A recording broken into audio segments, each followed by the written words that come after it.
नमस्कार, news headquarter में आपका स्वागत है। मैं हूं विकास भदौरिया। अगले 1 घंटे हम आपके सामने देश दुनिया की तमाम महत्वपूर्ण खबरें रखेंगे और सभी खबरें 1 मिनट के भीतर होंगी। प्रधानमंत्री नरेंद्र मोदी 2 दिन की यात्रा पर सऊदी अरब पहुंचे। जिद्दा एयरपोर्ट पर उनका शानदार स्वागत हुआ है। इस यात्रा के मायने बड़े हैं। आज PM Modi crown prince Mohammed bin Salman से मुलाकात कर रहे हैं।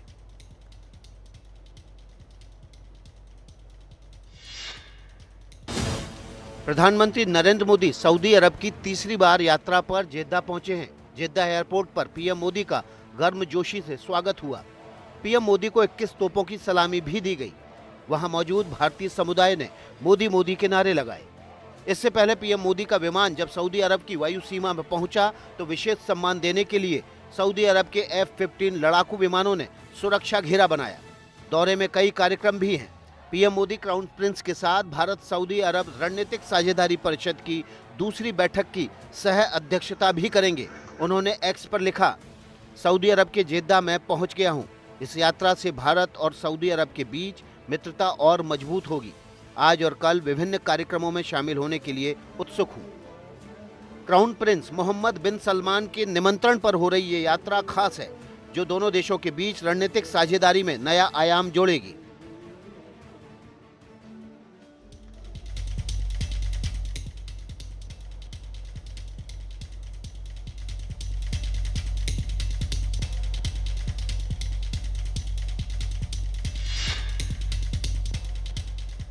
सऊदी अरब और क्राउन प्रिंस के लिए भारत की बेहद ज्यादा खास अहमियत है। इस अहमियत का अंदाजा आप इस बात से लगा सकते हैं कि सऊदी अरब के हवाई इलाके में जैसे ही प्रधानमंत्री नरेंद्र मोदी का विमान पहुंचा, सऊदी अरब के F-15 विमानों ने उसको तुरंत सुरक्षा प्रदान कर दी।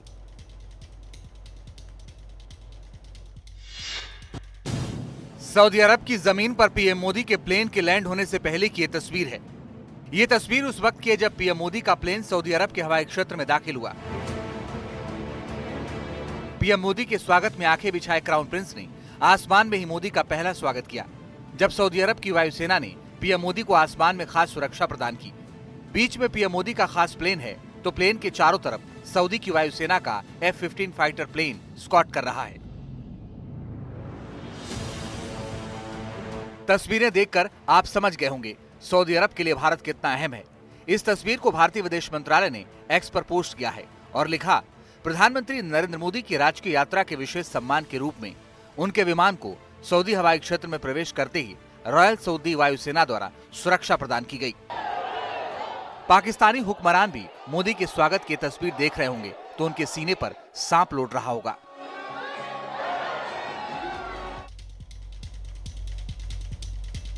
तो आपने देखा कि कैसे F-15 फाइटर जेट से सऊदी अरब ने प्रधानमंत्री नरेंद्र मोदी को हवा में स्कॉट किया, उनका स्वागत किया। आखिर F-15 फाइटर विमान की खासियत क्या है, आइए आपको विस्तार से इसकी जानकारी दे देते हैं। F-15 जो कभी हवाई युद्ध में नहीं आ रहा अमेरिकन विमान है। F-15 पहला ऐसा लड़ाकू विमान है जो सीधे ऊपर की ओर उड़ान भर सकता है। इसकी एक खास बात और यह है कि अब तक का सबसे तेज अमेरिकी लड़ाकू विमान माना जाता है F-15। हवा में इसकी जो स्पीड है वो 3087 किलोमीटर प्रति घंटा है, यानी कि ध्वनि की रफ्तार से भी ज्यादा तेज रफ्तार से ये उड़ता है। F-15 एक पंख के बिना भी उड़ सकता है। मतलब अगर किसी तरह से हादसे में उसका एक तरफ का डेना टूट जाए या डैमेज हो जाए तो भी ये हवा में उड़ान भर सकता है और उतर भी सकता है। और साथ ही आपको बता दें कि ये F-15 पहली बार 1972 में इसने उड़ान भरी थी और 1976 में इसे सेवा में आया था। F-15 हवा से हवा में मार करने में अति शक्तिशाली विमान माना जाता है और हवाई क्षेत्र में, युद्ध क्षेत्र में इसकी शक्ति कई बार आजमाई जा चुकी है। और इसकी खासियत यह है कि ये कई तरह के हथियार अपने साथ ले जा सकता है और आज इसी विमान ने प्रधानमंत्री को स्कॉट किया है जब प्रधानमंत्री उस क्षेत्र में शामिल हुए। अमेरिका ने ये जो विमान थे सऊदी अरब को वहां पर गिफ्ट के तौर पर दिए थे, जो कि सऊदी अरब की सुरक्षा में फिलहाल तैनात हैं। अगली खबर का रुख कर लेते हैं। रामबन में मुख्यमंत्री के खिलाफ विरोध के सुर क्यों बुलंद हुए, इसकी वजह क्या है? रामबन वो पिन पॉइंट है जहां बादल फटने से सबसे ज्यादा नुकसान हुआ था। 5 लोगों की मौत हुई, कई घर तबाह हुए और लोग वहां गुस्से में इसलिए हैं क्योंकि जो मदद की उम्मीद कर रहे थे वो मदद उन तक नहीं पहुंची।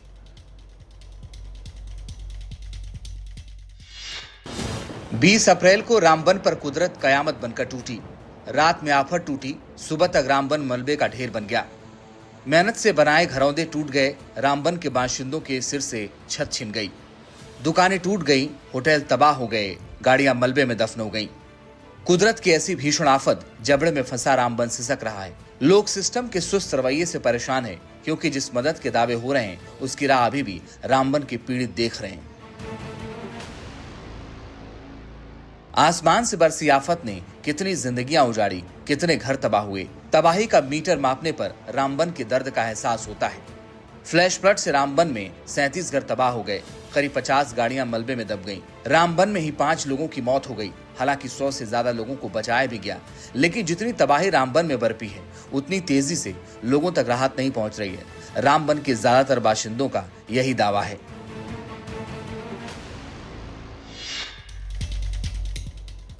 तो रामबन में लोग बेघर हो चुके हैं, तबाही का भीषण मंजर है, घर बर्बाद हो चुके हैं। गाड़ियां मलबे में दबी हुई हैं। ऐसे में लोगों में प्रशासन को लेकर भारी गुस्सा है। हमारे संवाददाता नजीर की एक और रिपोर्ट देखिए।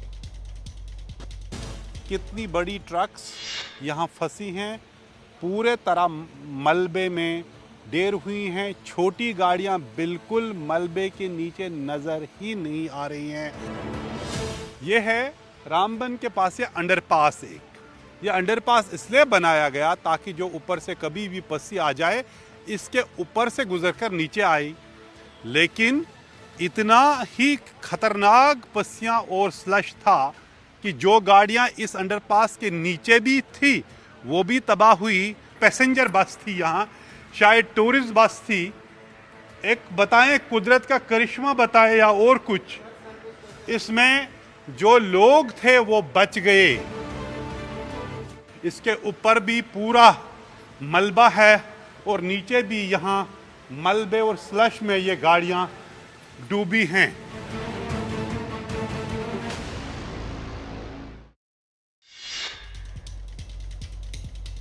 जम्मू कश्मीर के रामबन में एक और चिंता है जो लोगों के दिलों की धड़कन को बढ़ा रही है। भीषण बारिश के बाद चिनाब दरिया का जलस्तर बढ़ गया है, जिसके चलते चिनाब किनारे रहने वाले लोग दहशत में आ गए हैं।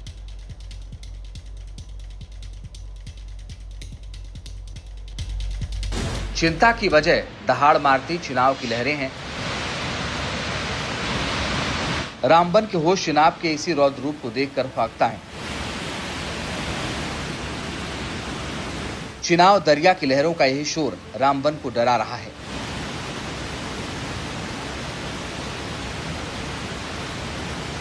रामबन के ऊपरी इलाकों में बारिश के बाद अचानक चिनाब नदी उफान पर आ गई। ये तस्वीरें रिसासी में बने सलाल बांध की हैं। पानी का फ्लो बढ़ा तो एहतियाती हिफाजत के लिए बांध के द्वार खोल दिए गए, लेकिन चिनाब का जलस्तर तेजी के साथ बढ़ रहा है।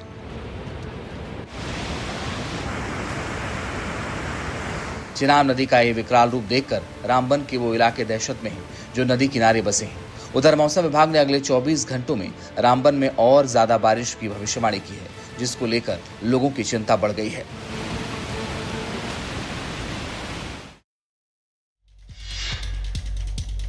आइए खबरों में आगे बढ़ते हैं। गुरुग्राम में बाइकर्स ग्रुप के लोगों से कार में जा रहे दबंगों ने गुंडागर्दी की है। मामले में पीड़ितों ने एआई का प्रयोग कर आरोपियों की पहचान उजागर कर दी, जिसके बाद अब पुलिस उनकी तलाश कर रही है।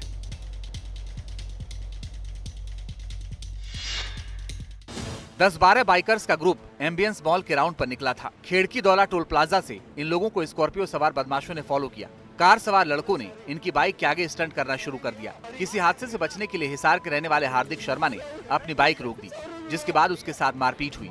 11 लाख रुपए की बाइक भी तोड़ दी गई।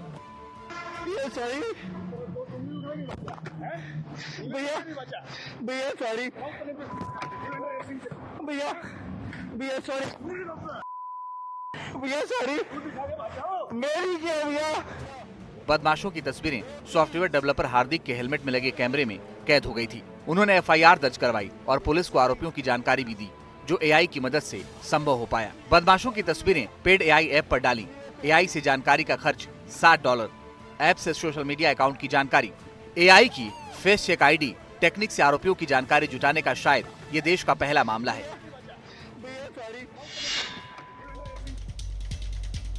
अगली खबर ग्वालियर से है। लोग कई बार अपनी हरकतों से साबित करते हैं कि वो इंसान कहलाने के लायक ही नहीं है। और यह मामला मध्य प्रदेश के ग्वालियर जिले से आया है, जहां एक शख्स ने इंसानियत को शर्मसार कर दिया।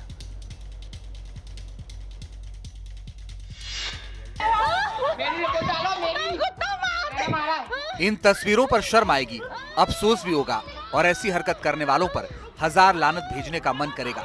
शायद हम और आप इससे ज्यादा कुछ कर भी नहीं सकते, क्योंकि ऐसी तस्वीरें बार बार सामने आ रही हैं। इंसान अपना गुस्सा बेजुबानों पर निकाल रहा है। इस वारदात के पीछे की वजह जानकर आप हैरान रह जाएंगे। हेम सिंह की परेड इलाके के रहने वाले मोहित चौहान के कुत्ते से पड़ोस में रहने वाला कुत्ता भिड़ गया था। बस इसी बात पर सिरफिरे का पारा कुछ ऐसा चढ़ा कि लोहे की रॉड लेकर सीढ़ियों पर चढ़ गया। उसके बाद इसने पड़ोसी के कुत्ते पर ताबड़तोड़ वार करना शुरू कर दिया। मौके पर ही जानवर ने दम तोड़ दिया। ये तस्वीरें सोशल मीडिया पर वायरल हैं। लोग सख्त सजा की मांग कर रहे हैं। पुलिस ने फरार आरोपी के खिलाफ मुकदमा दर्ज कर लिया है और उसकी तलाश की जा रही है। उधर वक्फ कानून के खिलाफ देश भर में विरोध प्रदर्शन का दौर खत्म होने का नाम नहीं ले रहा है। दिल्ली के तालकटोरा स्टेडियम में मुस्लिम संगठनों ने एक बड़ा विरोध प्रदर्शन की शुरुआत करने के लिए जलसा किया।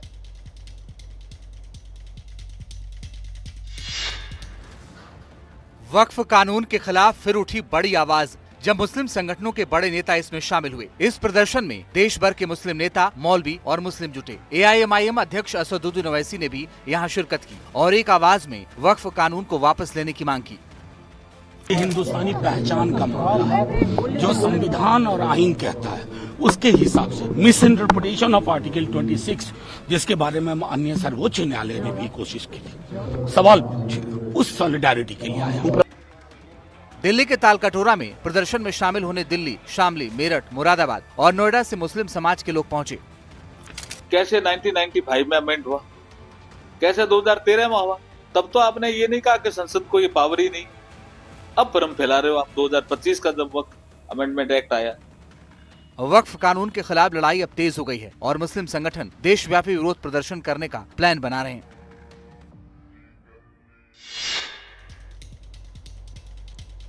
थोड़ा इंतजार और कीजिए, इसके बाद जब आप सड़क पर उतरेंगे तो आपको कहीं से सितार की आवाज आएगी तो कहीं तबले की थाप सुनाई देगी। जी हाँ, अगर आपको ऐसी आवाजें मिले तो कंफ्यूज नहीं होना है, क्योंकि नए कानून के तहत गाड़ियों में ऐसे ही अब हॉर्न बजेंगे।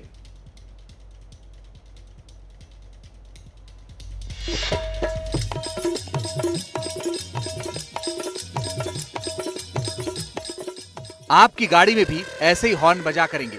किसी की गाड़ी में सितार की आवाज होगी तो किसी की गाड़ी में ढोलक की, तो किसी की गाड़ी में तबले की आवाज, यानी भारतीय संगीत वाद्य यंत्रों की आवाज का इस्तेमाल जरूर हो जाएगा। एक समारोह में गाड़ियों के हॉर्न पर जैसे ही केंद्रीय सड़क परिवहन मंत्री नितिन गडकरी ने आने वाले नए कानून की बात कही, ऐसे वीडियो सोशल मीडिया पर ट्रेंड करने लगे। नितिन गडकरी ने कहा, मैं एक ऐसा कानून बनाने की योजना बना रहा हूँ कि सभी वाहनों के हॉर्न भारतीय संगीत वाद्य यंत्रों पर आधारित हों, ताकि उन्हें सुनना सुखद हो। बांसुरी, तबला, वायलिन, हारमोनियम केवल भारतीय संगीत वाद्य यंत्रों की ध्वनि का ही इस्तेमाल किया जा सकेगा। इस वक्त देश में 40% वायु प्रदूषण है। सरकार मेथनॉल, एथनॉल समेत हरित और जैव ईंधन पर चलने वाले वाहनों को बढ़ावा दे रही है, तो नए कानून आने के बाद जल्द ही साउंड प्रदूषण से भी निजात मिल जाएगा। और अब बात लपटों के तांडव की करते हैं। मध्य प्रदेश के अनूपपुर के जंगलों में भीषण आग लगी है। जंगल पिछले 48 घंटे से धधक रहे हैं। आग की लपटें कई किलोमीटर दूर तक फैल चुकी हैं। अनूपपुर के जंगल में आग लगी है। जंगल में लपटों का लाइव तांडव दिख रहा है। विकराल शोले, दहकते अंगारे, लपटें ऐसी जो सिहरन पैदा कर दें। स्याह धुएं का गुबार, अग्नि की बौछार, चारों तरफ हाहाकार। अनूपपुर के जंगलों में लगी आग की हर तस्वीर कलेजा कपाने वाली है। जंगलों को धधकते 48 घंटे से ज्यादा का वक्त गुजर चुका है। आग आउट ऑफ कंट्रोल है, जिसका दायरा वक्त के साथ बढ़ता जा रहा है। आग कहां कहां कोहराम मचा रही है, कौन कौन से जंगल लपटों के जद में हैं, अब ये भी जान लीजिए। अनूपपुर के किरार घाट के जंगल, अमरकंटक हाईवे से सटे जंगल धधक रहे हैं। आग का दायरा कई किलोमीटर तक फैला है। आग बुझाने की कोशिश हो रही है, लेकिन लपटों के आगे हर कोशिश दम तोड़ रही है। खतरा ये है कि अगर टॉप लेवल की मदद नहीं मिली तो ये आग और कहर बरपा सकती है। आग इतनी भयावह है कि अब तक कई जानवर जलकर मर चुके हैं और कई जंगल जलकर खाक हो चुके हैं। हर साल देश के कितने प्रतिशत जंगल जल जाते हैं और सालाना देश को कितना नुकसान होता है, इसके आंकड़े आपको जरूर जानने चाहिए। फॉरेस्ट सर्वे ऑफ इंडिया की रिपोर्ट बताती है कि जो जंगल हैं वो हर साल देश के औसतन 36% जंगलों में आग लगती है और नुकसान होता है। अब 2023 और 24 की बात कर लेते हैं। इस साल 2 लाख से ज्यादा हॉटस्पॉट रिपोर्ट किए गए, जहां पर जलवायु परिवर्तन मंत्रालय की रिपोर्ट बताती है कि यहां पर आग लगी और आग की वजह से जंगल खत्म हुए। 2018 की अगर हम बात करें तो 1.74 लाख करोड़ रुपए का नुकसान हुआ। यह अपने आप में बड़ा नुकसान है। औसतन हर साल 1100 करोड़ रुपए का नुकसान होता है। जानमाल का कितना नुकसान होता है ये रिपोर्ट बताती है, और इस रिपोर्ट के जरिए हम आपको ये बताने की कोशिश कर रहे हैं कि आपके आसपास भी जंगल में आग लगे तो उसको बुझाने के इंतजाम आप करिए। साल 2023 में इसी आग की वजह से 2900 लोगों की मौत हो गई थी। 2900 लोगों की मौत हुई। यहाँ ये अपने आप में बहुत बड़ा आंकड़ा है। 92,000 से ज्यादा जानवरों की मौत हो गई थी। ये हैरान करने वाला कि 92,000 जानवर काल के गाल में समा गए थे। ये आंकड़े हम आपके सामने इसलिए लग रहे हैं क्योंकि इक्का दुक्का जगह जहाँ आग की घटनाएं होती हैं तो आप उनको एक दो दुर्घटना या जान माल के नुकसान की खबर मान के भूल जाते हैं, लेकिन जब पूरे साल का आंकड़ा आपके सामने रखा जाता है तो आपको एहसास होता है कि कितना बड़ा नुकसान हुआ है। और देखिए 1.8 मिलियन हेक्टेयर इलाके की जंगल की आग की वजह से फसल भी स्वाहा हो गई। और आप अंदाजा लगाइए कि ये फसल जो नुकसान हुई है कितनी ज्यादा जरूरी है, कितने घरों में अनाज पहुंचता अगर ये फसल नहीं जली होती। दरअसल जंगल की आग से देश निपटने के लिए कितना तैयार है और कितना बजट रखा गया है, ये भी आइए हम आपको समझाने की कोशिश करते हैं। साल 2023-24 में वन अग्नि निवारण के लिए यानी कि जंगल की आग बुझाने के लिए 39.98 करोड़ रुपए का यानी कि तकरीबन 40 करोड़ रुपए का बजट रखा गया था। बिल्कुल, और ये बजट हमेशा हर साल अपग्रेड भी होता है। ये फिलहाल खबरों में आगे बढ़ते हैं और कुछ और खबरों का रुख करते हैं। बात करते हैं मध्य प्रदेश के देवास में बंद पड़ी एक फैक्ट्री में लगी आग की। ये खबर भी आग से जुड़ी हुई है। इस बंद फैक्ट्री में आग इतनी भीषण लगी कि महज ही कुछ ही घंटों में सब कुछ स्वाहा हो गया।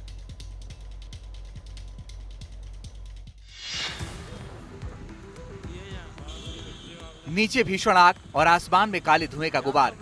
ऐसी आग के आसपास के इलाके में हाहाकार मच गया। कई किलोमीटर की दूरी से ही आग से मचे हाहाकार की तस्वीर देखी जा सकती है।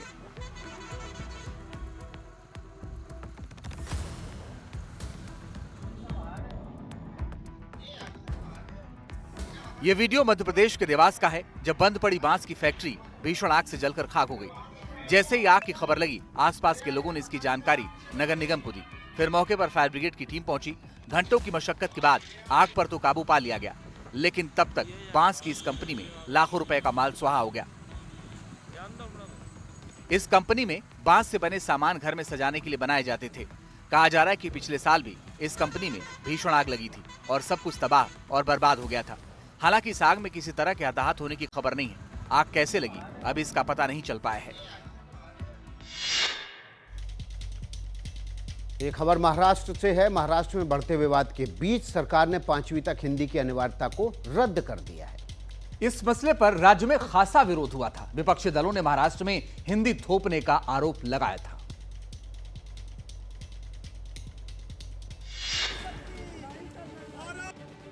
बढ़ते विरोध के बीच महाराष्ट्र सरकार बैकफुट पर आई और नई शिक्षा नीति के तहत हिंदी की अनिवार्यता के फैसले को वापस ले लिया। केंद्र सरकार ने तुम्हारा राज्य, तुम्हारी बोली भाषा, तुम्हारी संस्कृति, तुम्हारी राजभाषा को आप प्राधान्य दे सकते हैं। हम सरकार के इस फैसले का स्वागत करते हैं। उद्धव ठाकरे की पार्टी कांग्रेस और एमएनएस ने सरकारी फैसले पर विरोध जताया था। खासकर राज ठाकरे फडणवीस सरकार पर ज्यादा हमलावर दिखे। राज ठाकरे ने आरएसएस प्रमुख मोहन भागवत को पत्र भी लिखा था, जिसमें उन्होंने कहा था कि अगर हिंदी को जबरन लादा गया तो इससे हिंदू बटेंगे। लेकिन वार पलटवार की सियासत के बीच फडणवीस भी समझ रहे थे कि वो अपने फैसले में फंस चुके हैं और फिर इसे वापस लेने का ऐलान कर मुद्दे को खत्म करने की कोशिश की गई।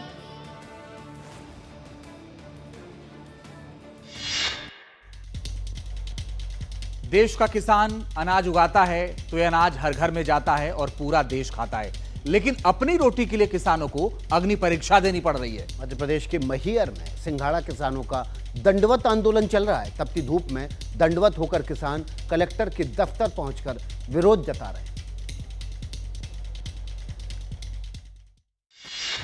तपती जमीन पर अन्नदाता का दंडवत आंदोलन देखिए। सो इस सिस्टम को जगाने के लिए किसानों की अनोखी मुहिम देखिए। मध्य प्रदेश के मैहर जिले का रामनगर, भीषण गर्मी, तपती सड़क पर किसान दंडवत होकर कलेक्टर दफ्तर की तरफ बढ़ रहे हैं। हक हुकूक की आवाज बुलंद हो रही है। सड़क से चला दंडवत आंदोलन कलेक्टर दफ्तर की दहलीज पर पहुंचा। दंडवत होकर किसान जनसुनवाई में पहुंचे। दंडवत मुद्रा में ही किसानों ने अपना दर्द सुनाया। सिंघाड़े की खेती हम लोग करते हैं, एक तो कर्जा लेके करते हैं, बड़े आदमी तो है नहीं, हम गरीब हैं और 10 माह हो चुका, हमारी सुनवाई कुछ नहीं हुई। कर्ज लेके खेती करते हैं, आज हम लोगों के पास वो कर्ज चुकाने के लिए पैसे नहीं है। किसानों ने कलेक्टर को ज्ञापन भी सौंपा। तो हम लोग शासन स्तर पर भेजकर प्रयास करेंगे कि इसमें जो इनको यथोचित संभव मदद हो सके। किसानों की दलील है कि देश के कृषि मंत्री शिवराज सिंह चौहान मध्य प्रदेश से ताल्लुक रखते हैं और सूबे के किसानों की कोई सुनने वाला नहीं। बीजेपी सांसद बांसुरी स्वराज का बैग आज सियासी गलियारे में चर्चा का विषय बना हुआ है। उनके बैग पर लिखे संदेश ने सबका ध्यान अपनी ओर खींचा। देखिए रिपोर्ट।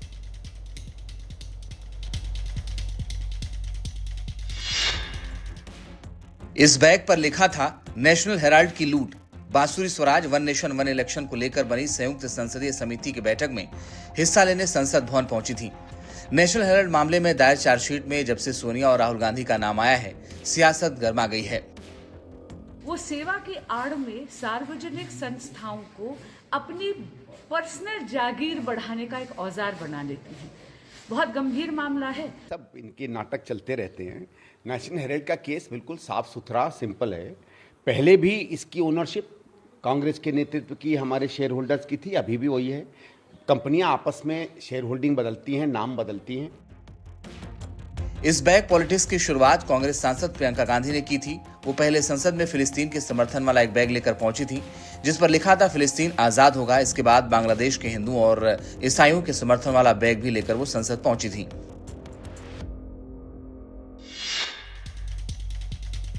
और अब बात बेखौफ दबंगों की। दिल्ली लखनऊ नेशनल हाईवे पर बने छिजारसी टोल प्लाजा पर दबंगों ने खूब तांडव मचाया।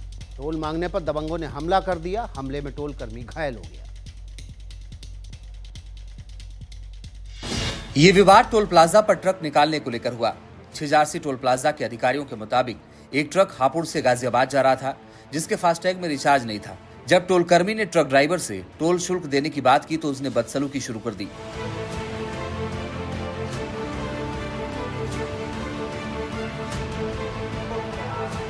उसके बाद रात करीब 10 बजे आधा दर्जन दबंग टोल प्लाजा पर आधम के और टोल कर्मी के साथ मारपीट करने लगे।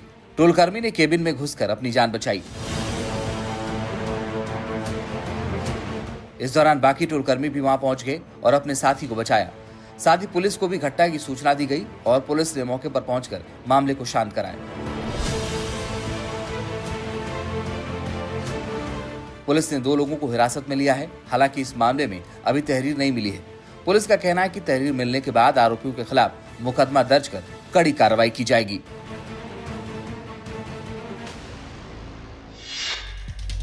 ऐसे मामलों में झगड़ा ज्यादातर इस वजह से होता है क्योंकि टोल कर्मी फास्टैग लगे होने पर भी दुगना पैसा मांगते हैं, जबकि नियम ये कहता है फास्टैग लगा है, चाहे वो ब्लैक लिस्ट हो, चाहे उसमें पैसा कम हो, चाहे वो डैमेज हो और किसी वजह से ना चल रहा हो, तब भी डबल पैसा टोल वाले नहीं वसूल सकते और इसी वजह से झगड़े होते हैं। तो आप भी सावधान रहिएगा। अगली खबर का रुख कर लेते हैं। उत्तर प्रदेश के मुजफ्फरनगर में सड़क पर लापरवाही की चौंकाने वाली तस्वीर सामने आई है। एक बाइक पर 2-3 नहीं बल्कि 6 लड़के सवार होकर निकल पड़े।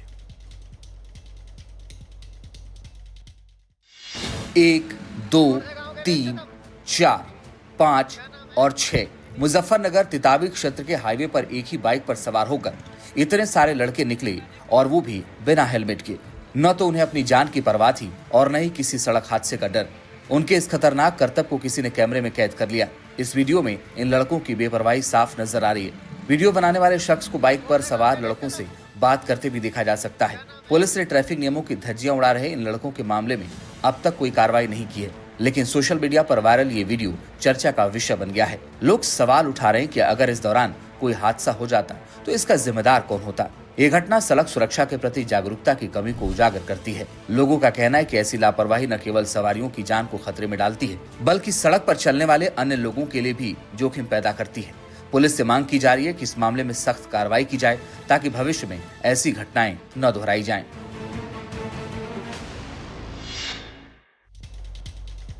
उधर मसूरी में सैलानियों की एक गाड़ी में जबरदस्त आग लग गई। किस्मत अच्छी रही कि इसमें बैठे 6 लोगों की जान बच गई। आग के लपटें बताने को काफी है कि अगर जरा सी भी देर होती तो 6 लोगों की जान बचाना मुश्किल हो जाता। अच्छा ये रहा कि गाड़ी से धुआं निकलते ही उसमें सवार सभी लोग बाहर निकल आए। यह हादसा मसूरी की केम्प्टी रोड स्थित 0 पॉइंट पर हुआ। आग लगते ही सड़क पर आवाजाही थम गई। शुरू में कार का सिर्फ आगे का हिस्सा ही आग की जद में आया था, लेकिन देखते देखते आग भड़कने लगी। इस मंजर को जिसने भी देखा वो दहल गया। कार सवार लोग भी दहशत में थे। उन्होंने जिंदगी और मौत के फासले को महसूस किया था।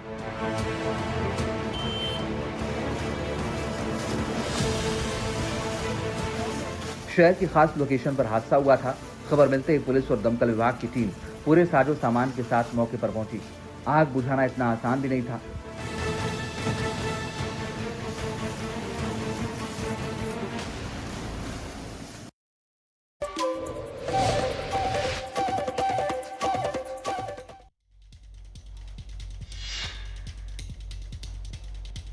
और अब एक दिलचस्प खबर, क्या कभी आपने हाथी और ऑटो को आसमान में उड़ते देखा है या फिर मछलियों की उड़ान देखी है क्या? लेकिन ऐसा हो रहा है और चीन में हो रहा है। 51 देशों की 257 टीमें आसमान में कुछ ऐसे ही जौहर दिखा रही हैं। कैसे, देखिए इस रिपोर्ट में। आसमान में उड़ता हाथी देखिए, नीले अंबर पर परवाज भरता ऑटो देखिए, चीन के आकाश से आई विचित्र और दिलकश तस्वीरें देखिए। ड्रैगन उड़ रहा है, एनिमेशन वाले कैरेक्टर उड़ान भर रहे हैं, हवाई जहाज टेक ऑफ कर रहा है। चीन के आसमान में इन दिनों ऐसा ही दिलकश नजारा है। चीन का आसमान रंग बिरंगी और अलग अलग डिजाइन की पतंगों से पटा पड़ा है। मौका खास है, चीन के शानदोंग शहर में वेफांग इंटरनेशनल काइट इवेंट चल रहा है। इस समारोह में 51 देशों की 257 टीमें शिरकत करने पहुंची हैं। दरअसल हर साल चीन के शानदोंग प्रांत के बेफांग में हर साल ये काइट फेस्टिवल होता है। हर साल जैसे वसंत ऋतु आती है, शानदोंग का आसमान पतंगों से सज जाता है। दुनिया का सबसे बड़ा काइट फेस्टिवल होने के नाते आमतौर पर इसे अप्रैल के तीसरे हफ्ते में मनाया जाता है।